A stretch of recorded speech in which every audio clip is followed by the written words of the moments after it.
आज effective nuclear charge के बारे में देखता हूँ। इफेक्टिव न्यूक्लियर चार्ज आज में स्लेटर रूल से नहीं, एक सिंपल ट्रिक से बताने वाला हूँ। तो इस ट्रिक से अगर तुम कैलकुलेट करोगे तो बहुत आसानी से हमारा ये इफेक्टिव न्यूक्लियर चार्ज आ जाएगा। देख लेता हूँ इफेक्टिव न्यूक्लियर चार्ज एक्चुअली होता क्या है। इफेक्टिव न्यूक्लियर चार्ज ये समझ लो एक एटम है जिसका न्यूक्लियस में बहुत सारे प्रोटॉन है, आउटर में क्या है ऑर्बिट, और इसमें इलेक्ट्रॉन है।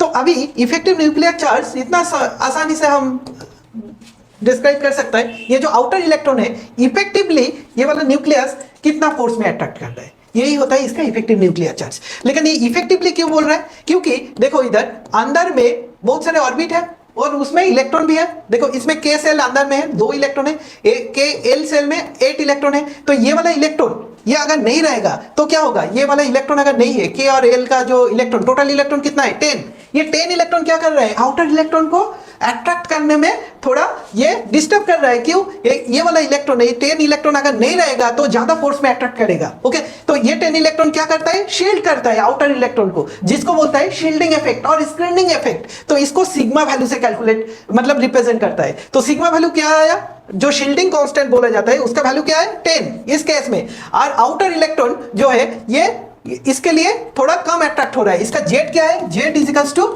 इसका अंदर में जितना एटॉमिक नंबर है। तो अभी अगर कंसीडर किया जाए सोडियम और इस ग्रुप इस पीरियड का सोडियम के बाद कौन आता है, sodium, then magnesium, then 13 aluminium, then silicon. तो इसका अगर कैलकुलेट किया जाएगा जेड का वैल्यू कितना है, जेड का वैल्यू 11 है। तो effective nuclear charge Z minus sigma, तो इफेक्टिव न्यूक्लियर चार्ज इसका कैलकुलेट करोगे तो 11 माइनस 10 तो 1 आ गया।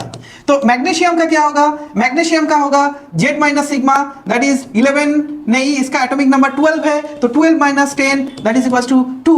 फिर सिमिलरली इसका 3 आएगा, इसका 4 आएगा। तो अभी ये वैल्यू ज्यादा है मतलब जेड इफेक्टिव ज्यादा है, जेड इफेक्टिव ज्यादा है मतलब आउटर इलेक्ट्रॉन को ज्यादा फोर्स में अट्रैक्ट कर रहा है। तो हम क्या बोल सकते हैं, जेड इफेक्टिव ज्यादा है तो साइज कम है, क्योंकि आउटर इलेक्ट्रॉन को ज्यादा अट्रैक्ट करेगा तो साइज घटेगा, तो साइज घटेगा तो इसका सारे ट्रेंड्स वैरी कर जाएगा। तो ये हमारा समझ में आ गया, जेड इफेक्टिव मतलब Z minus sigma.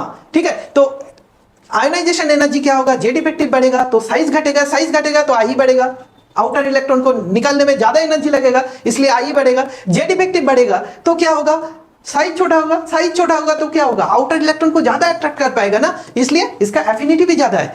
Z effective ज्यादा है तो क्या होगा, साइज छोटा होगा, साइज छोटा होगा तो क्या होगा, शेयर्ड पेयर इलेक्ट्रॉन को ज्यादा अट्रैक्ट करेगा, क्योंकि साइज छोटा है, इसका न्यूक्लियस और कोवैलेंट बॉन्ड में जो 2 इलेक्ट्रॉन रहता है उसके बीच में डिस्टेंस कम होगा। साइज अगर एटम का साइज छोटा है तो इसका इलेक्ट्रोनेगेटिविटी भी ज्यादा होगा, क्योंकि शेयर्ड पेयर इलेक्ट्रॉन को ज्यादा खींचेगा खुद के तरफ। ठीक है, तो शील्डिंग इफेक्ट के साथ मतलब सिग्मा के साथ क्या रिलेशन है, सिग्मा अगर ज्यादा होगा जेड इफेक्टिव कम होगा, ये तो समझ में आ गया। तो इतना सारे फैक्टर आ गया तो हमारा जेड इफेक्टिव वाला सारे प्रॉब्लम सॉल्व हो जाएगा। करेक्ट, तो ये जेड इफेक्टिव अब इतना में आसानी से जेड माइनस सिग्मा इस फॉर्मूला से डिस्क्राइब किया।